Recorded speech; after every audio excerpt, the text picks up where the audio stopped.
Oke, tadi saya tanya sedikit ya, Pak Ria. Boleh, boleh Bapak. Silakan, silakan, silakan. Ini Pak Ketua mau bertanya, Ibu. Terima kasih Ibu Yanti, ini pengetahuan yang sangat bagus. Sama-sama. Tadi jurnal yang saya tanya yang kalau di bab satu tiap bab itu jurnal itu. Tadi kelihatan ada jurnal untuk review ya, review. Ya, Hanya mereview itu bisa ya. Tadi ya. saya lihat. Nah, itu reviewnya itu seperti apa? Bisa dijelaskan. Oke. Baik, saya langsung jawab saja ya, supaya jangan lupa dengan pertanyaan. Terima kasih Pak Ignas. Oke, jadi untuk SLR itu kan, jadi di saat kita memulai S3 itu biasanya kita harus baca banyak sekali jurnal, artikel di jurnal-jurnal yang bereputasi ya, yang berkaitan dengan yang judulnya kita.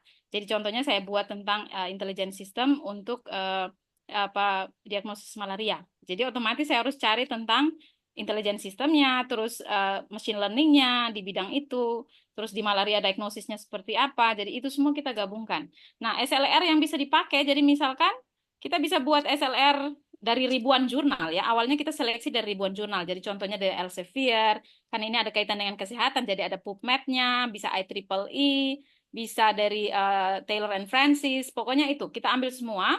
Bisa pakai misalkan model Prisma itu, kalau pernah dengar untuk SLR itu ada Prisma dengan ada beberapa metode yang lain, itu bisa digunakan.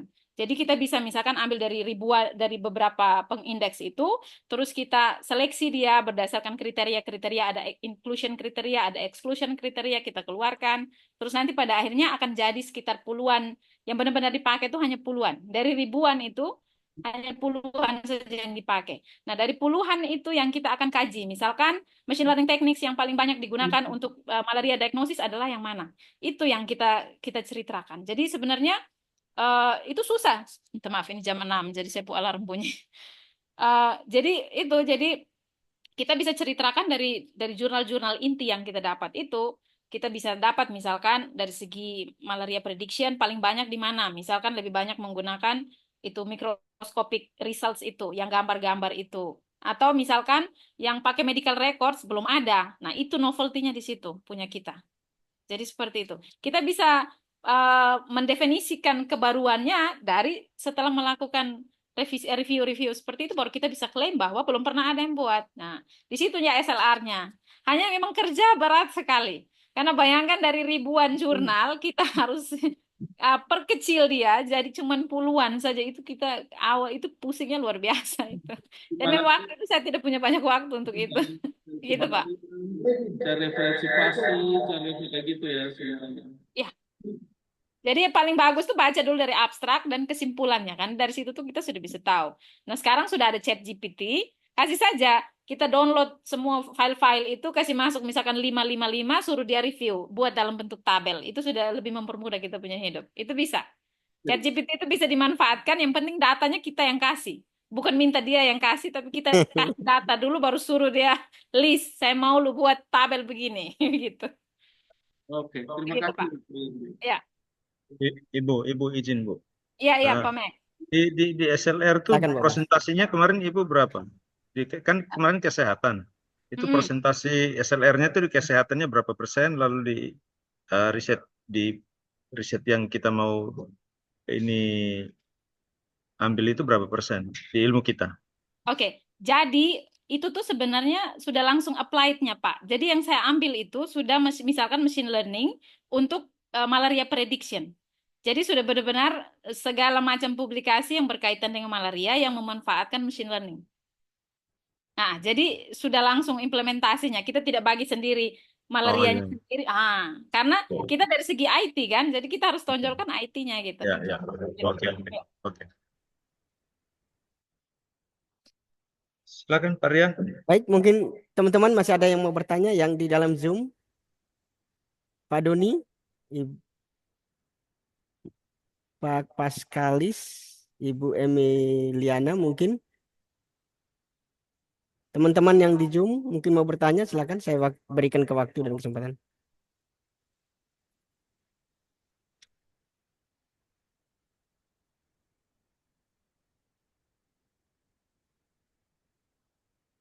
Oh, yang di dalam aula mungkin ada yang masih mau bertanya? Pak B-nya mungkin, Pak Petrus,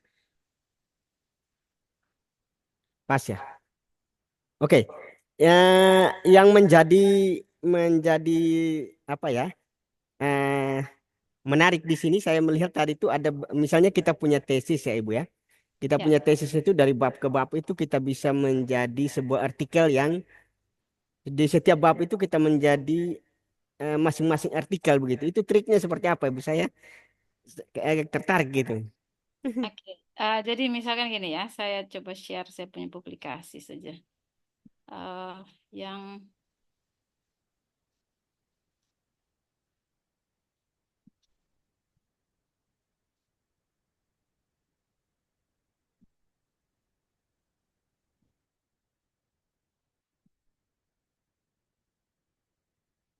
Oke, coba saya share yang publikasi. Oke. Nah, ini di research question 1 dan 2, itu kebetulan pertanyaan saya itu adalah karena saya ini mau diagnosis penyakit malaria. Jadi pertanyaan penelitian saya adalah kita harus mengetahui dulu dong faktor-faktor yang paling penting untuk diagnosis penyakit malaria itu apa saja. Nah, itu saya jawab di bab 3 yang isinya ini kelihatan tidak? Kelihatan Bu, kelihatan. Kelihatan ya? Oh ya, saya takut ini yang lain. Oke, jadi jadinya judul saya itu untuk publikasinya itu adalah significant symptoms dan non-related symptom related factors for malaria diagnosis. Jadi ini menjawab yang tadi research question pertama dan kedua. Karena pertanyaan penelitian saya di pertama dan kedua itu adalah saya mau mengetahui kira-kira faktor-faktor apa saja yang mempengaruhi yang mempengaruhi ini prediksi malaria ini. Nah, di situ dari berdasarkan data yang saya kumpulkan, kebetulan saya kumpul medical record, rekamedit pasien malaria dan penyakit yang sejenis malaria, itu yang kita buat menggunakan feature selection untuk dapat kira-kira faktor-faktor atau symptoms apa saja yang paling penting. Dari situ kita bisa klaim kebaruan karena misalkan contohnya di bagian sini, di bagian belakang itu saya jelaskan bahwa ternyata heartburn heartburn ini ulu hati sakit itu sebenarnya itu menjadi salah satu simptoms juga karena berdasarkan datanya saya itu hal ini adalah penting untuk malaria diagnosis, jadi tidak boleh diabaikan oleh dokter. Itu sebenarnya salah satu novelty atau pengetahuan yang kita bisa klaim bahwa ini dilupakan oleh para dokter gitu. Karena saya juga melakukan wawancara dengan dokter dan lihatlah di sini bahwa untuk salah satu ini heartburn ini hanya 2 dokter saja yang setuju bahwa ini penting untuk malaria. Sementara berdasarkan hasil penelitian saya ini penting. Sehingga ini sebenarnya salah satu novelty bahwa kita advocate ya, kita memberikan pengetahuan baru bahwa saat mendiagnosis penyakit malaria itu harus ikut serta ini heartburn ini. Nah, itu novelty-nya di situ. Jadi kita anggap sebenarnya kecil, tapi itu sebenarnya pengetahuan baru yang kita bisa klaim berdasarkan data yang kita punya. Begitu. Itu baru research question. Nah, research question yang lain itu bagaimana menggunakan machine learning teknik untuk diagnosis atau malaria prediction. Itu yang jadinya di sini nih, publikasi berikutnya. Karena pertanyaan penelitian saya adalah, apa saja sih machine learning teknik yang cocok untuk malaria prediction? Sehingga jawabannya ya sini. Gitu. Jadi setiap research question itu punya jawaban yang berbeda-beda. Dan itu kita bisa jadikan publikasi. Seperti itu. Jadi ini hasilnya adalah fokusnya ke machine learning techniques-nya, bukan lagi ke yang tadi significant symptoms tadi. Sehingga di akhir ini kita lebih fokus ke bagaimana komparasi machine learning teknik yang ada berdasarkan sudah buat hyperparameternya diubah-ubah dan seterusnya. Pada akhirnya kita dapat kesimpulannya kira-kira machine learning teknik mana yang paling cocok. Seperti itu. Nah, ini bisa dilanjutkan lagi di research question berikutnya. Hanya memang kita hanya punya waktu 4 tahun saja, jadi tidak mungkin semuanya bisa diakomodir gitu. Gitu, Pak. Oke. Baik Ibu, terima kasih banyak. Baik Ibu, ini ada yang bertanya dari Universitas Kristen Wirya Wacana Sumba ya Ibu. Ini dari Ibu Arini. Saya bacakan. Oke. Selamat sore Ibu, perkenalkan saya Arini Pekuwani dari Universitas Kristen Wirya Wacana Sumba. Terima kasih untuk sharing dari Ibu Yuli. Sangat langka saat ini area penelitian saya di Education Data Mining. Izin bertanya, terkait area penelitian saya ini, apakah ada bidangnya di Monash University. Silakan Bu, Oke, mungkin bisa baik. kasih tanggapan. Baik Bu Arini, makasih. Salam ke Sumba ya. Saya coba share tadi materinya, itu ada. Jadi kalau Ibu lihat, tadi kalau tidak salah di bagian depan. Nah ini malah yang keluar. Nah, jadi ini tadi educational ya, data mining. Itu bisa nanti Ibu bisa pilihnya di bagian human center computing ini, atau bisa juga bahkan masuk di data science dan artificial intelligence. Jadi bisa misalkan data miningnya untuk apa gitu. Kalau fokusnya untuk misalkan apa, ada educationnya, itu lebih bagusnya masuk di human center computing. Karena biasanya teman-teman di departemen human center computing ini mereka bikinnya itu kreatif teknologi, segala sesuatunya yang berkaitan dengan informatics dan lain-lain. Jadi hal-hal sosial, misalkan educational, organizational, sosial, itu masuknya di bagian human center computing ini. Sehingga tetap bisa masuk. Ini sangat besar. FIT ini, Monash ini salah satu yang paling besar di Southern Hemisphere. Jadi paling besar sudah untuk Australia. Australia dan sekitarnya. Karena dia punya 3 departemen yang sangat besar. Seperti itu. Jadi ada Ibu Arini. Nanti mau butuh bantuan, monggo, silakan dikontak.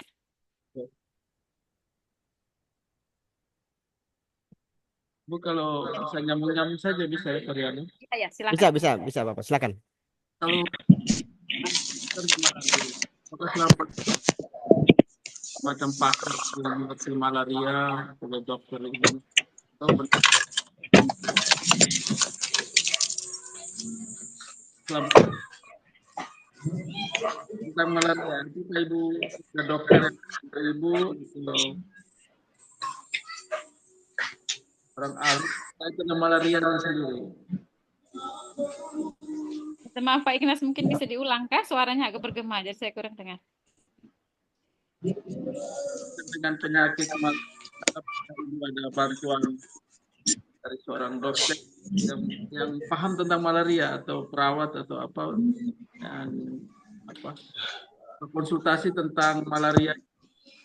Karena artinya kita mengambil malaria ini kan topik yang di luar dari ilmu kita ya tentang malaria. Nah, selama penelitian Ibu, apakah Ibu dibantu atau memang benar-benar Ibu mencari sendiri atau? Oke, baik. Makasih Pak Ignas. Jadi artinya sebelum kita mulai, pasti kita belajar dulu soal bidang ilmu bidang malaria yang kita mau pelajari, gitu, kita mau teliti. Tapi saya dalam proses itu saya melibatkan 8 dokter dan saya interview mereka. Saya interview mereka dengan pertanyaan yang sama, kurang lebih tentang kira-kira gejala-gejala apa saja yang paling penting, faktor-faktor selain gejala apa saja, faktor risiko yang penting untuk diagnosis malaria seperti apa. Dan menariknya jawaban mereka tuh ada yang beda-beda. Itu. Sehingga makanya butuh 8 tadi supaya kita lihat perbandingannya seperti apa gitu. Jadi tetap saya libatkan unsur dokternya, dan data yang saya pakai, data setnya itu saya bersihkan dari medical record, dari rekam medik pasien. Itu saya kumpul dari 4 rumah sakit di 4 kabupaten yang endemik malaria. Seperti itu. Terima kasih. Ini dari itu ke stunting atau ke arah yang di luar dari ilmu kita. Iya. Mau tidak mau kita harus belajar, Pak. Iya. Iya. Oke. Saya kembalikan ke Pak ya. Baik, terima kasih Pak Ketua. Baik teman-teman, waktu kita masih ada ya. Bagi teman-teman yang masih mau bertanya, saya berikan kesempatan mungkin 1 atau 2 orang. Yang di dalam ruangan mungkin Ibu Erna. Oke. Baik, kalau tidak ada saya akan mengakhiri. Oh ya, ada ya. Ini ada yang bertanya dari chat room. Saya bacakan Ibu. Ya, silakan. Izin bertanya, Ibu, sebaiknya dapat beasiswa dulu, baru cari supervisor, atau cari supervisor dulu baru apply beasiswa. Rian Hayon, Universitas Citra Bangsa. Oke. Baik, terima kasih. Pengalaman saya dapat kalau yang Yang LPDP yang saya lolos itu kebetulan saya dapatnya di Manchester University. Itu saya dapat dulu supervisornya, baru saya apply LPDP. Sehingga aplikasinya jadi jauh lebih kuat karena kita sudah punya supervisor. Kalau yang AAS Australia Awards itu saya sudah dapat beasiswanya, baru saya cari supervisor. Nah, itu juga kuat karena apa? Jadi sebenarnya dua-duanya kuat. Nah, kalau sudah dapat supervisor duluan, itu kuatnya untuk membantu aplikasi kita untuk mencari beasiswa. Itu kuatnya di situ karena kita sudah punya supervisor. Tapi kalau untuk dari segi dapat supervisor, mereka akan senang kalau kita sudah punya funding atau sudah punya beasiswa. Karena mereka tidak akan pusing lagi dari segi misalkan mencari dana untuk kita bisa kuliah di sana. Jadi gitu. Jadi sekarang tergantung prioritas ya. Hanya saya sarankan sih kalau memang Tanya Ibu Erna, tanya.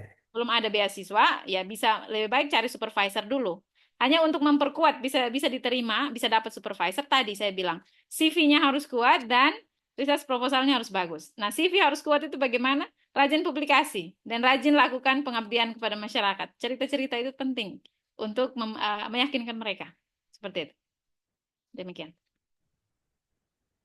Oke, baik. Mungkin Parian, mungkin pas ya Pariannya. Oke, mungkin masih ada yang mau bertanya. Ibu Erna mungkin silakan. Ibu Erna silakan.